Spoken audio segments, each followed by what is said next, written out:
No Pod da Região de hoje, a gente vai falar sobre as eleições do Conselho Tutelar que vão acontecer em todo o Brasil no mês de outubro. Vai acontecer no mesmo dia, no dia 6. E para falar sobre esse assunto, a gente tem como convidado o presidente da Comissão Eleitoral do Conselho Tutelar de Suzano, Carlos Araújo. Carlos, seja muito bem-vindo aqui no Pod da Região. Obrigado, Sandra. Obrigado pelo convite. Viemos aqui para contribuir com o que a gente precisar e contribuir, estamos aí. O Brasil realiza pela segunda vez as eleições unificadas, que vão acontecer no dia 1º de outubro, né? As eleições para a escolha dos conselheiros tutelares. Eu queria que você falasse um pouquinho sobre o trabalho que é desenvolvido por essas pessoas. É um trabalho de suma importância. Ele deveria ser equiparado à importância de uma eleição para presidente, para prefeito, para vereadores. Afinal de contas, são essas pessoas que vão, defender e garantir e zelar pelos direitos de crianças e adolescentes no município, no caso Suzano.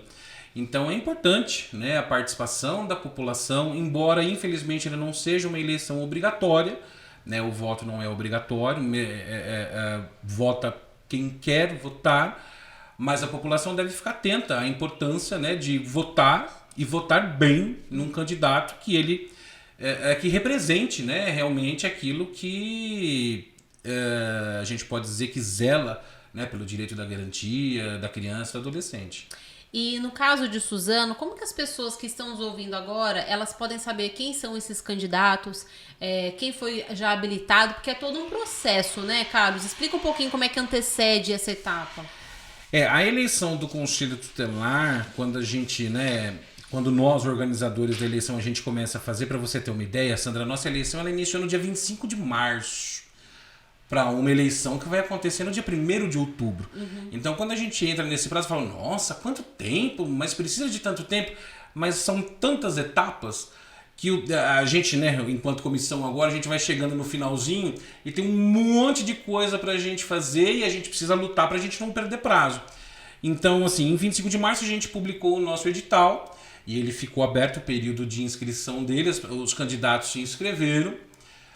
Passaram por uma análise documental ali, alguns acabaram sendo indeferidos na sua inscrição, tiveram seu momento para apresentar recurso, alguns tiveram seus recursos deferidos, outros não.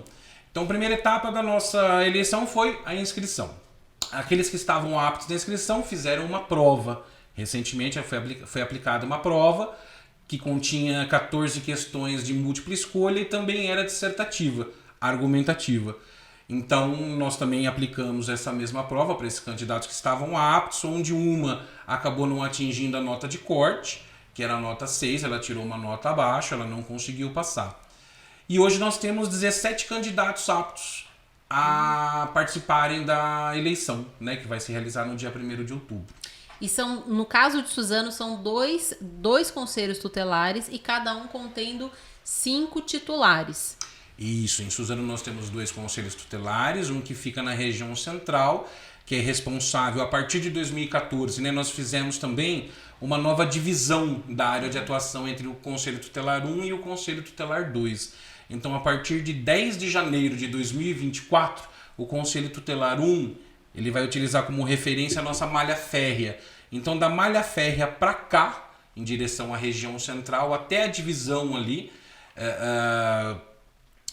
onde se encerra Suzano, fica da área de atuação do CT1. E da malha férrea para a região norte, fica como área de atuação do CT2. E são 5 candidatos, 5 conselheiros em cada conselho. E tem algum lugar que as pessoas podem também conseguir acessar e identificar para saber quem são esses candidatos já aptos, a partir de agora, para a eleição do 1º de outubro? Sim, nós temos.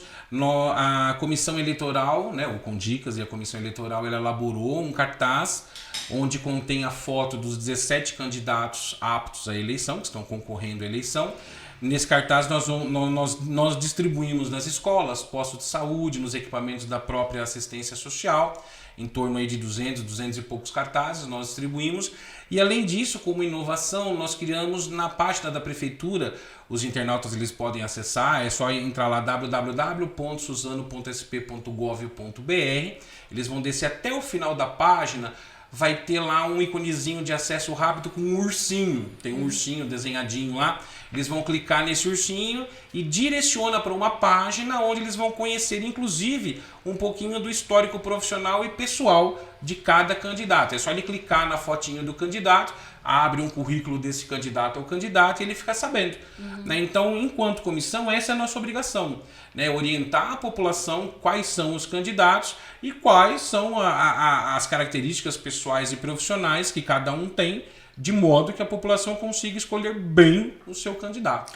E pessoal, para que vocês tenham uma noção da seriedade, da complexidade, da importância dessa escolha, o Conselho Tutelar ele recebe diversas denúncias, né? Ele vai apurar as denúncias que são recebidas até lá, envolvendo violência contra as crianças, casos de abuso e entre outras situações que eu vou pedir, Carlos, para você detalhar um pouquinho mais, né, sobre essa abrangência e para ver qual é a importância desse cargo. Eu acho que uma da primeira, né, coisa que o candidato ou candidata conselheiro tutelar tem que ter na cabeça é que não é um serviço fácil. E é longe de ser um serviço fácil. Né? Você lida com as situações no pior momento em que aquela criança ou aquele adolescente está sofrendo. Então eu costumo dizer para os meus conselheiros que o conselho tutelar é como se fosse o pronto-socorro da criança e do adolescente. Porque quando aquele caso chega até o conselho tutelar, é porque todas as outras alternativas praticamente já foram esgotadas. E ali é aquele local onde o conselheiro ele tem que ser firme, tem que seguir a lei, tem que oferecer um tratamento humanizado, porque as crianças, os adolescentes e às vezes até a própria família, dependendo do caso, chegam extremamente, né, vulneráveis, com um sentimento, chorando, desesperadas. Então o conselheiro, ele tem que, infelizmente nesse momento, ele tem que ser conselheiro tutelar e sempre agir em prol do interesse da criança e do adolescente. Essa é a orientação da lei.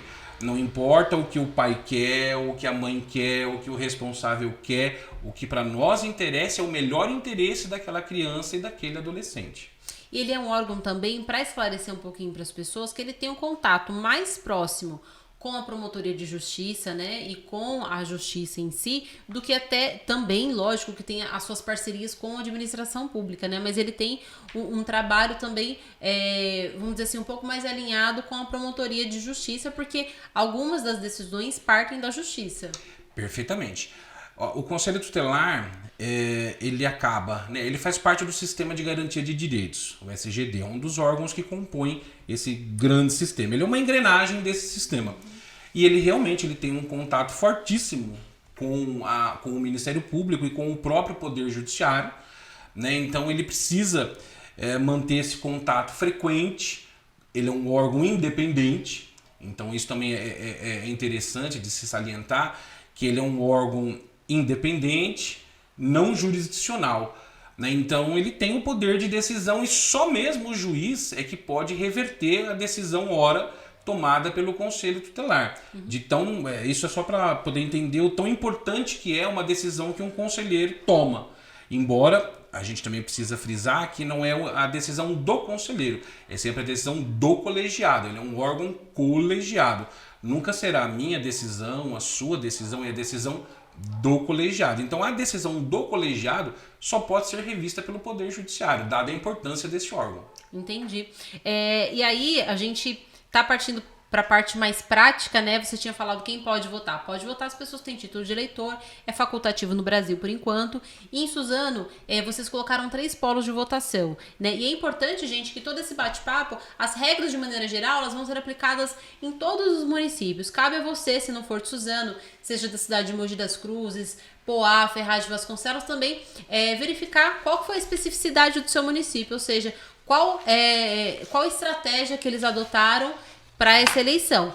O que tem em comum em tudo isso é que a eleição vai acontecer no dia 1º de outubro, das 8 da manhã até as 5 horas da tarde, e que quem tem título de eleitor pode votar. Mas vamos lá, Carlos, no caso de Suzano, o que vocês decidiram, como vai ser essa estratégia? Vamos lá, no caso de Suzano, foi uma guerra, né? Porque a gente precisa pensar sempre na logística e na logística da comissão, mas também não deixando de pensar de como acessar o eleitor, né? Qual a melhor forma de fazer com que aquele eleitor consiga ir até a escola, o seu deslocamento, o tempo de deslocamento e mesmo durante a sua permanência na escola dele ser bem acolhido. Então nós fizemos um levantamento em Suzano dos nossos maiores colégios eleitorais e aí que as escolas que tinham maiores quantidades de salas e destas nós escolhemos 3 de forma descentralizada. Então, diferente de 2019, nós conseguimos neste ano descentralizar as escolas e nós acabamos escolhendo uma escola na região central, que será o Antônio Marques Figueira, uma escola na nossa região norte, que será o Maria Elisa de Azevedo Sintra, e uma escola na nossa região sul, que será o doutor Anis Fadul. E aí o que é que nós fizemos? Todas as escolas próximas desses polos eleitorais foram aglutinadas, juntadas nesse polo eleitoral. Então, quando o eleitor for votar, ele vai ter que se basear na escola que ele vota normalmente, numa eleição presidencial, numa eleição de prefeito, vereador. Então, se ele vota, por exemplo, na escola Cruzeirinho, que é o meu caso, ela está ali na região central, ela foi aglutinada no Marques Figueira. Na eleição para o Conselho Tutelar, também eu vou votar no Marques Figueira e não no Cruzeirinho. Mas nós fizemos também um cartaz desenhando isso para ficar mais fácil para o eleitor e para os próprios candidatos poderem realizar a sua campanha. Ele também já está disponível, já está circulando nas nossas redes sociais, nas redes sociais dos candidatos, da prefeitura, no Instagram da prefeitura, no site da prefeitura, de modo que o eleitor, se tiver alguma dúvida, basta consultar, ver a escola a qual ela foi relacionada e dirigir-se àquele polo eleitoral. Tá certo. Pessoal, você que nos acompanhou aqui, a gente bateu um papo sobre a eleição do Conselho Tutelar em Suzano.